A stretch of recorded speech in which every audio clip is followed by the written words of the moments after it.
at the end of the lecture to address any concerns or things that you might have missed. So in the Zoom chat, do not chat me. If you need me to repeat something, I will not be repeating myself. Your professors in college will not repeat themselves. I will go slower than I typically do, but you need to make sure that you are engaging actively and writing down notes. So just make sure you are doing that as well. Just a preview of this week. Today we are going to be we're going to have a lecture on the Civil War. Tomorrow we're going to do a deep dive on the Emancipation Proclamation. Wednesday will be another lecture actually on Reconstruction. This week's lectures are two of my favorites. And Thursday we'll be talking about radical Reconstruction and some of my favorite historical figures in this time period. We're going to skip through that. Okay. So today we are going to be studying the Civil War, which takes place kind of from 1860 to 1865. The official war is from 1861 to 1865, but all the serious stuff starts happening in 1860.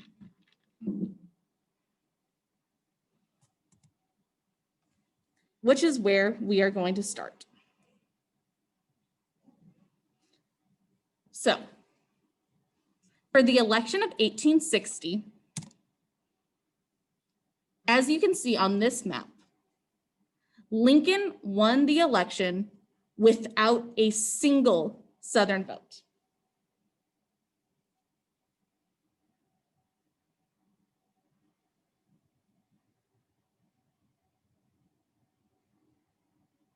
And because he won the election without a single Southern vote, this confirmed the South's fear that the federal government did not represent them.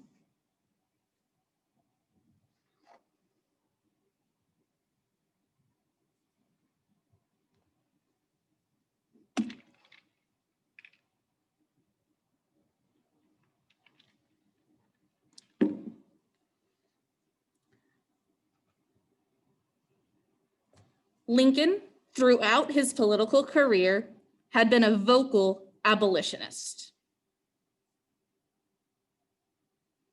And the Southerners feared that when he became president, he would try to abolish slavery.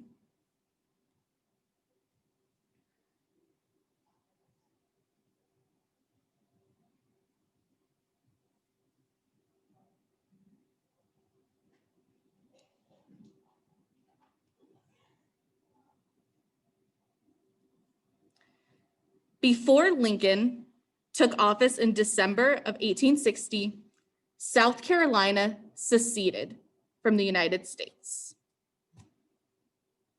So in December of 1860, South Carolina is the first state to secede from the United States.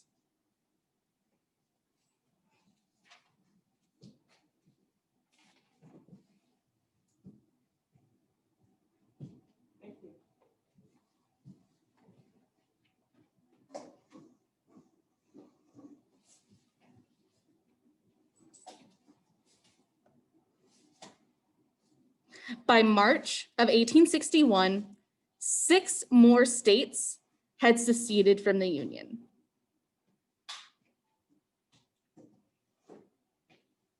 And formed the Confederate States of America, also known as the CSA. So again, the CSA stands for the Confederate States of America.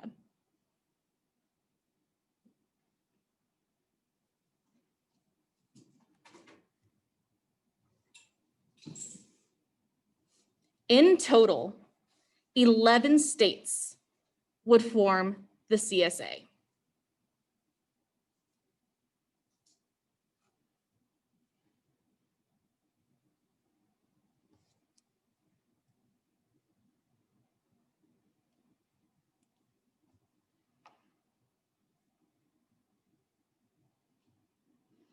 Despite Lincoln's promises to try to keep the Union preserved, it became clear that because of secession, war was inevitable.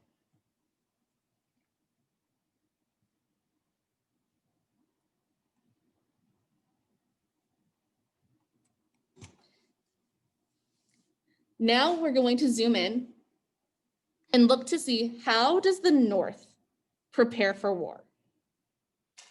And first, we're going to zoom in on the infrastructure of the North. So what is going on in the North that gives them the capability to engage in a battle or engage in war? The first thing you need to know, the North had 85% of all factories in America. 85%.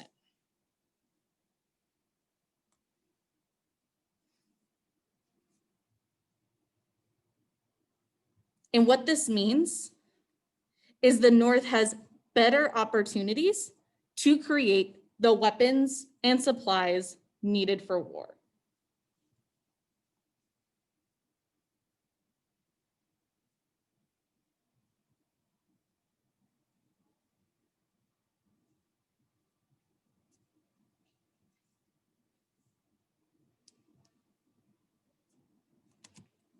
The North also has 70% of all railroads.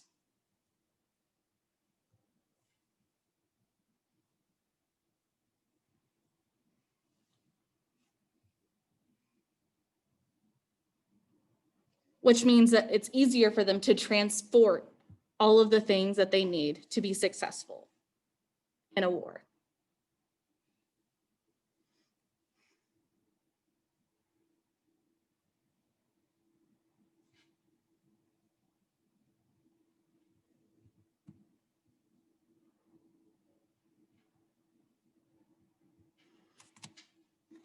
And finally, in terms of infrastructure, the North had about 2/3 of the United States population. 2/3 of the entire population, which means they had more access to troops.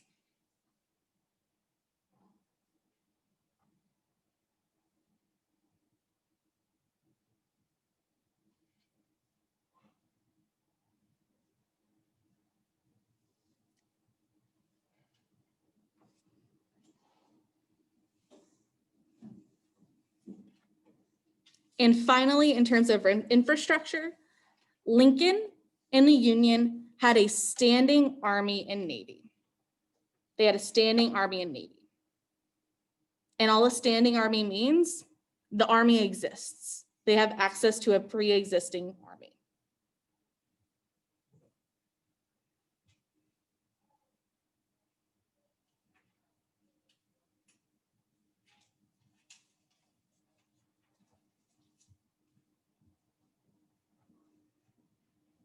Lastly, the other important thing that the North had was their government. The North had a pre-existing government in which Lincoln was the president, and all of the existing Northern senators and congressmen continue to work in Congress.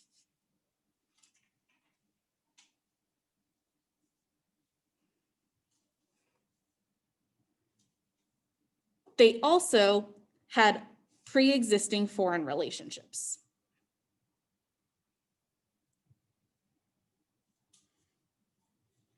And all of these assets that the North has, the South has to create from scratch.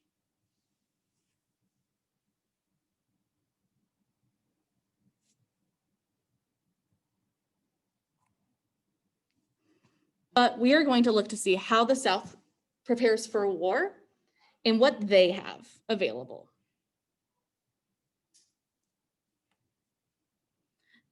The first thing is their generals. Most of the well-trained generals of the United States went with the South after secession. So again, most of the good generals that the Union had, or the United States had, they went with the South after secession. The most famous being General Lee.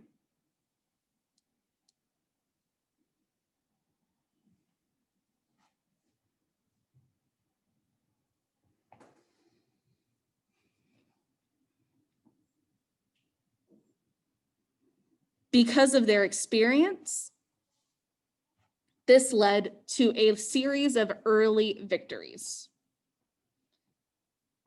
So again, because of these generals' experience, this led to a series of early victories.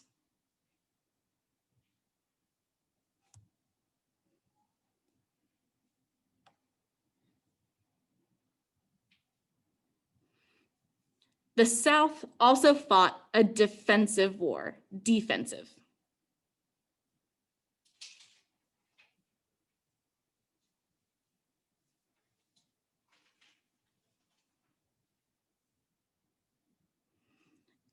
And what a defensive war means is that it was on their territory.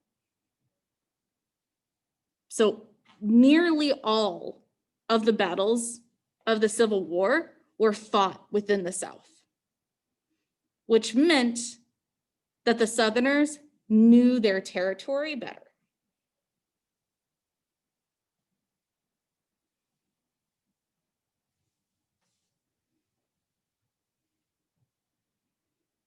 Another asset that the South had was their commitment.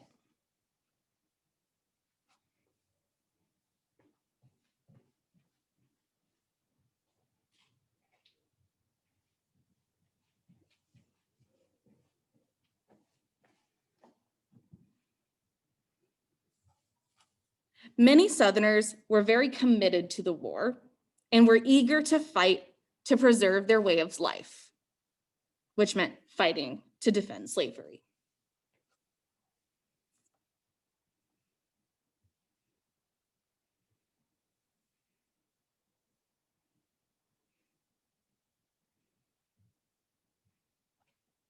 So the Southern troops in general had a higher morale than the North. And what I mean by higher morale, that's a military term, is they are more positive at looking at the war.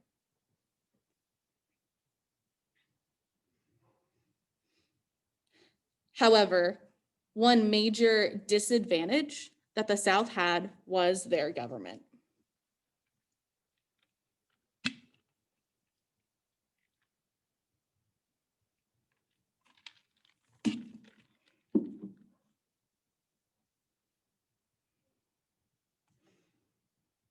Much of the leadership that the South had was inexperienced.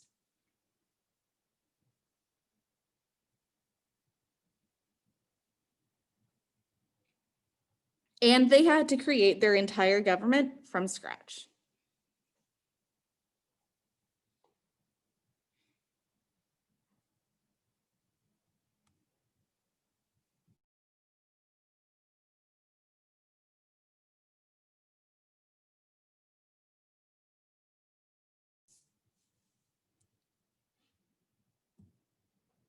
Now we're going to transition and look at Lincoln as president.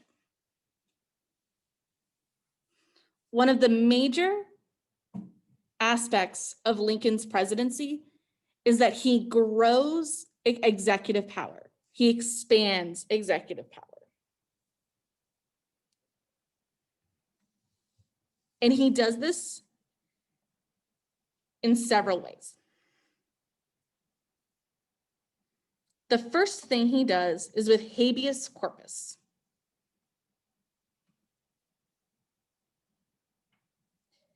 He suspends habeas corpus, which means that all detained Americans could not challenge being arrested.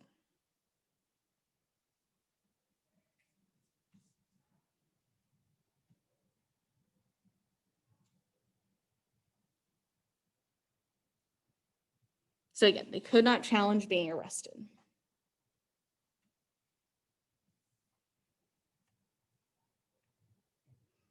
Lincoln argued that this was necessary to protect Washington, D.C.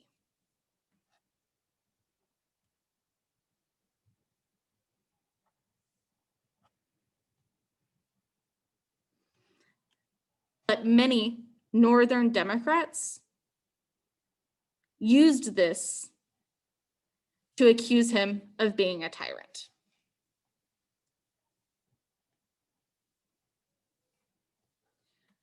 So again, those that did not support Lincoln used this as evidence that he was a tyrant.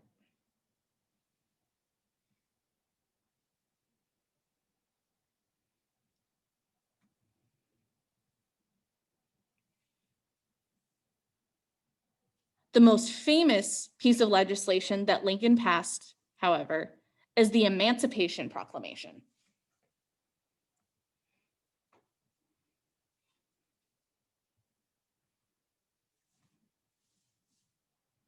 Lincoln signed the Emancipation Proclamation on January 1st, 1863.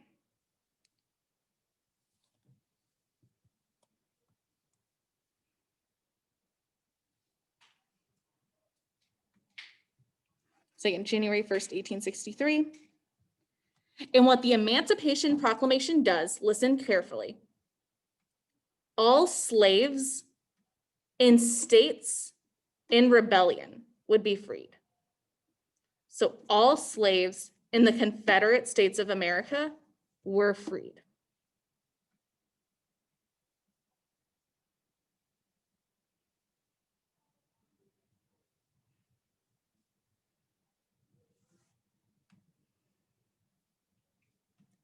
The reason why he did this were two reasons. The first, he did not want to lose support of the border states. So these states that you see on the map, like West Virginia, Kentucky, Missouri, he does not free slavery. He does not end slavery in those states because he does not want to lose them as allies. So again, he does this to maintain the loyalty of the border states. And the second reason is that this encouraged self-emancipated slaves to join the war effort.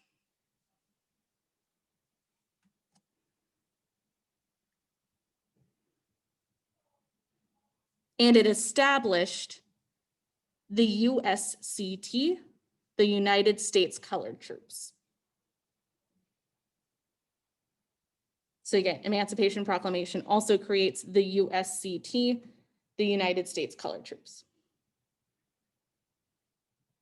which I actually wrote my senior thesis on when I was in college.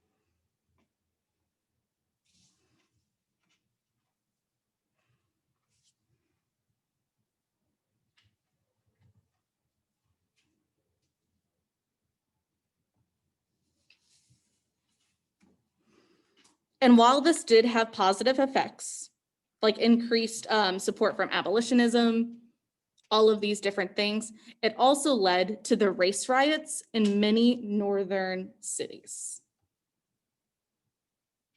So again, Emancipation Proclamation also resulted in many race riots in northern cities because many Union troops did not want to fight to preserve end slavery.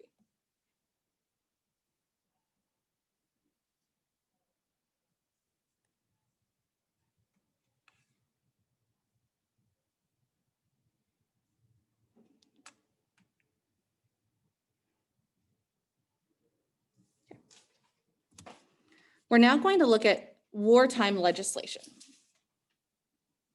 So different laws that are passed both in the North and the South during this time. The first we're going to look at is the Confiscation Acts in 1861 and 1862. Confiscation is spelled C-O-N-F-I-S-C-A-T-I-O-N.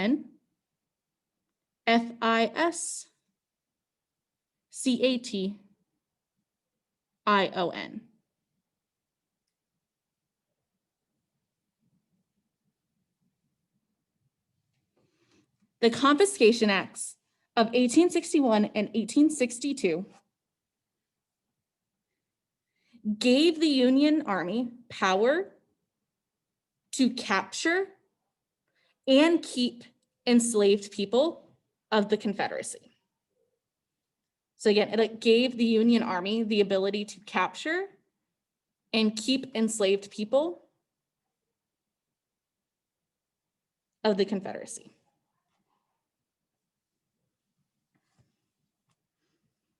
And what this does is the Northern Army says, you want to argue that enslaved people are property?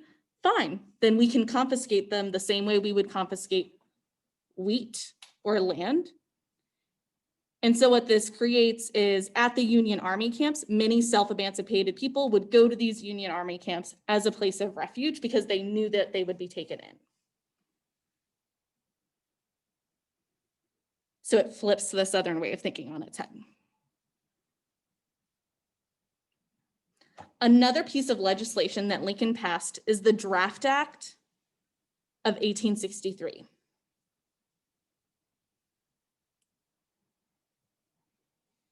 And the Draft Act forces military service in the United States. So it forces military service.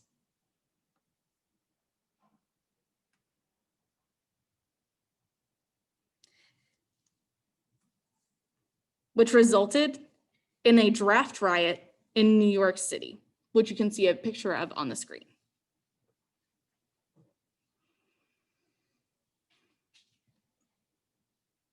And this shows that Lincoln did face some resistance from the Northern population.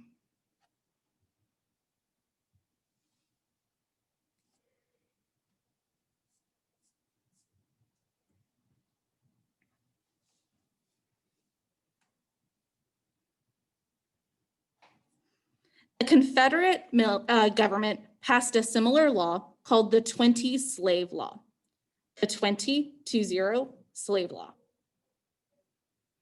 in 1862.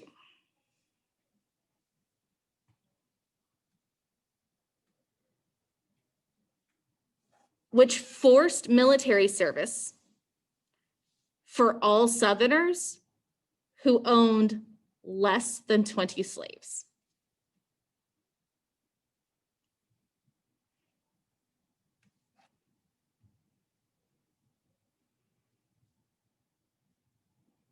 So again, it forced military service for Southerners who owned less than 20 slaves.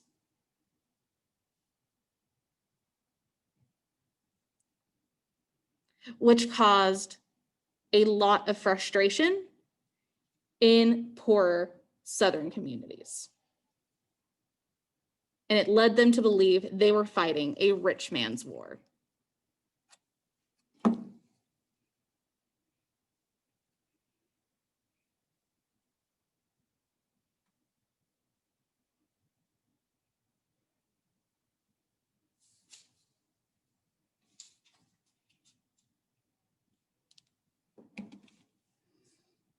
A great movie about this is Free State of Jones, if you guys are curious about Civil War movies, with Matthew McConaughey. Free State of Jones talks a lot about this. Now we're going to look at the wartime economy and society and how society ran itself in the war. Wars are expensive.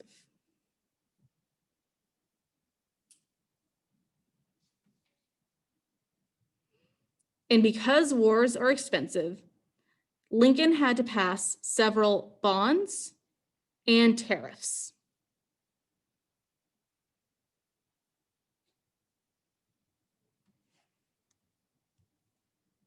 So again, he had to pass several tariffs and created war bonds.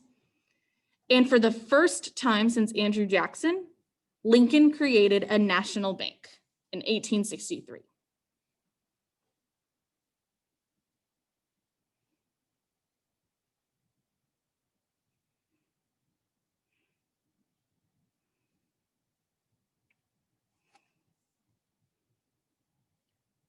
The war also increased industrialization and promoted growth in the West.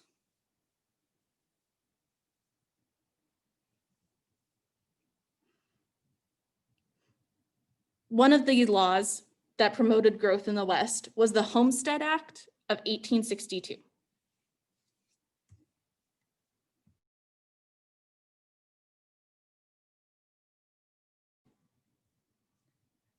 So again, the Homestead Act of 1862.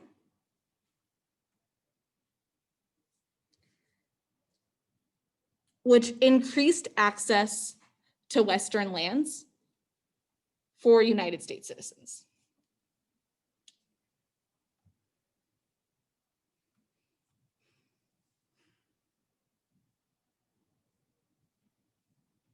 The same year, so 1862, Congress passed the Pacific Railway Act.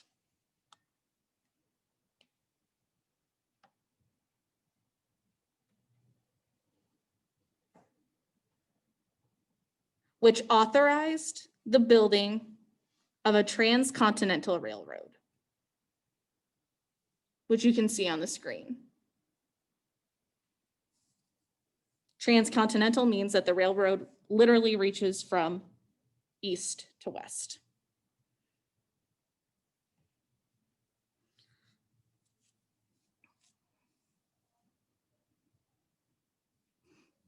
A major shift in wartime society is the role of women.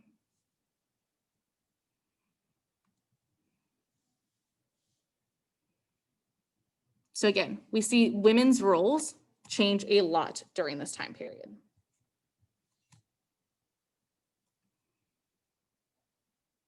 Because it's wartime, the economy needed more laborers, and women filled that role. So women in both the North and the South worked to keep farms, plantations, and factories running.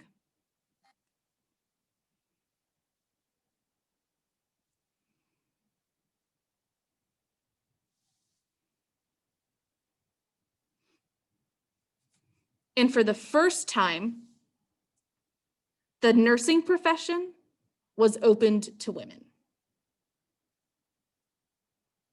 in both the North and the South.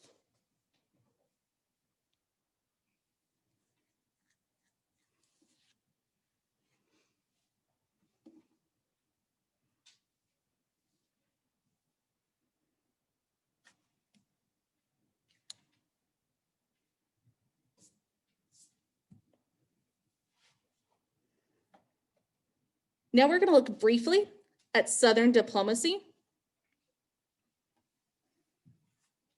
As we discussed, the South had to create a government from scratch, which meant that they needed to figure out a way to get foreign support. And the best way they knew how to do this was through cotton. So the South tried to get help from Britain and France and promise that they would also get cotton. So in exchange of help for the war, they would give cotton.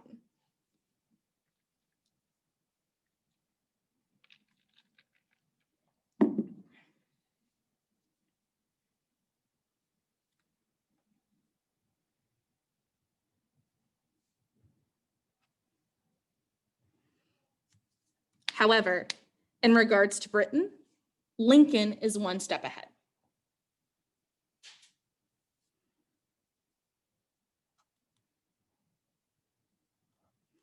At this point, Britain had already abolished slavery. So, because Lincoln passed the Emancipation Proclamation in 1863, it would have been a very bad look if Britain had sided with the South. So one asset of the Emancipation Proclamation, Britain could not morally align themselves with the South, even for the promise of cotton.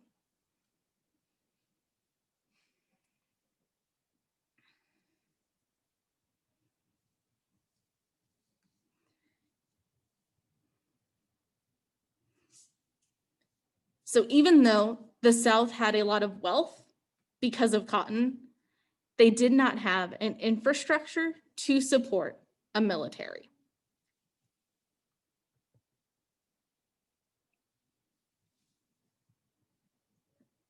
So this early over-reliance of cotton led to a wartime disadvantage.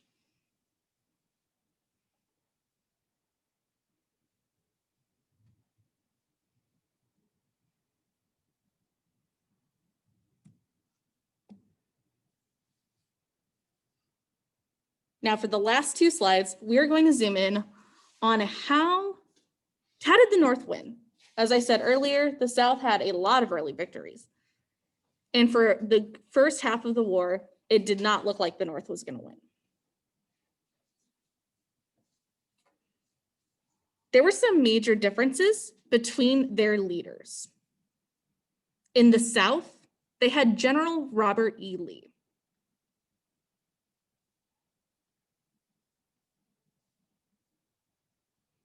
Who was a highly skilled military leader.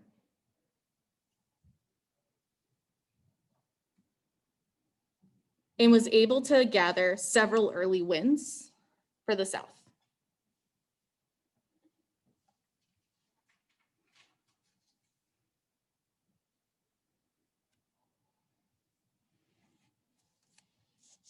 But in the North, Lincoln had a hard time getting a stable leader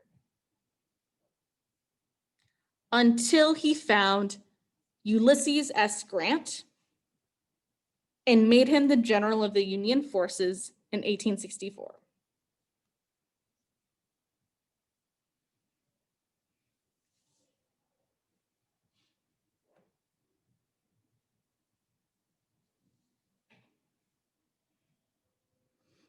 Grant had had a series of victories in the American West during the early years of the Civil War.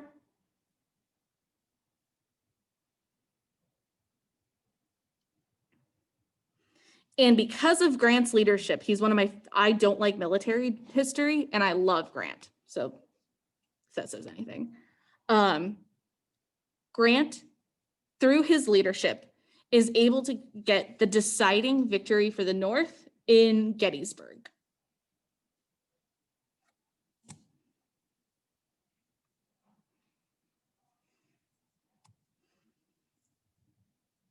Gettysburg is a battle that takes place from July 1st to July 3rd of 1863.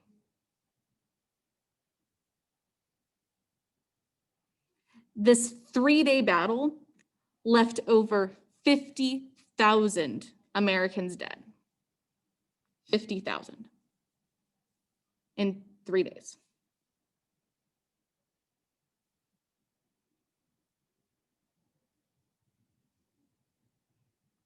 And it's the bloodiest battle in American history.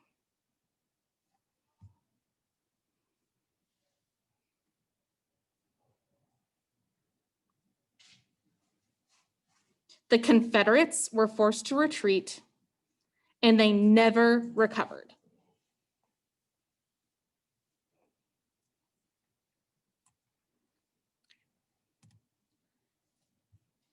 Last slide.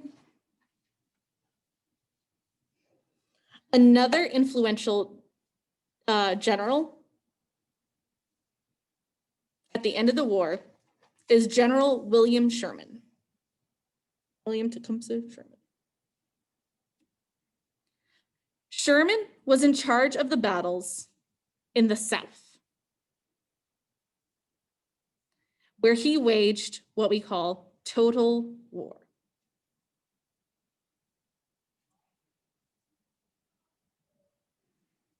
And what total war means is the military tries to destroy an enemy's ability to fight.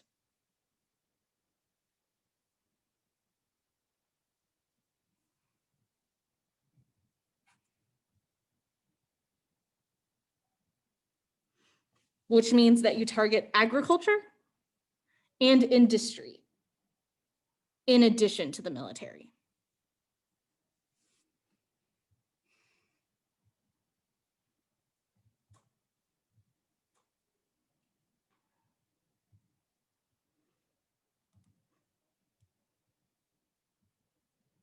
This total war completely destroyed the Confederates' ability to fight a war, both in terms of physical materials, but they also had no mental fortitude left to continue fighting this war.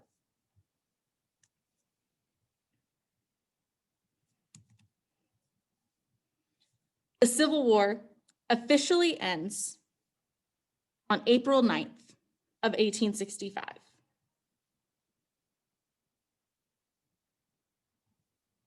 At the Appomattox Courthouse in Virginia.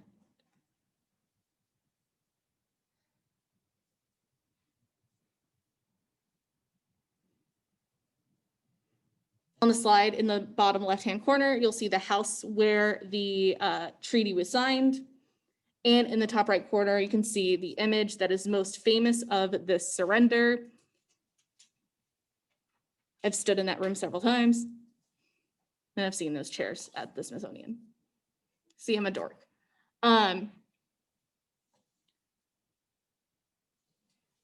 Appomattox ends with a perfect symbolism of what the Civil War was, just in terms of appearance.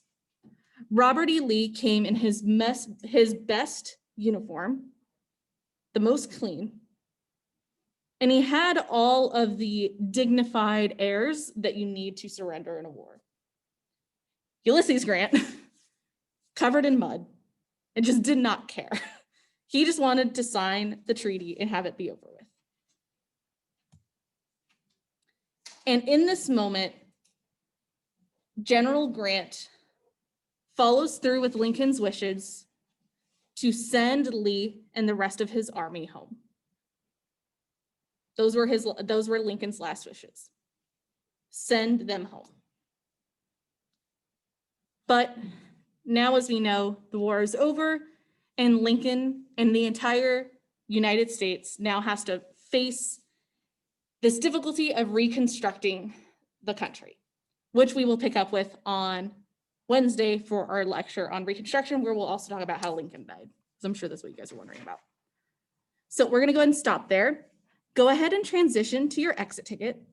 If you have any questions or need me to fill in anything from the lecture, you can privately chat me and I can address those things. But go ahead and transition to your exit ticket.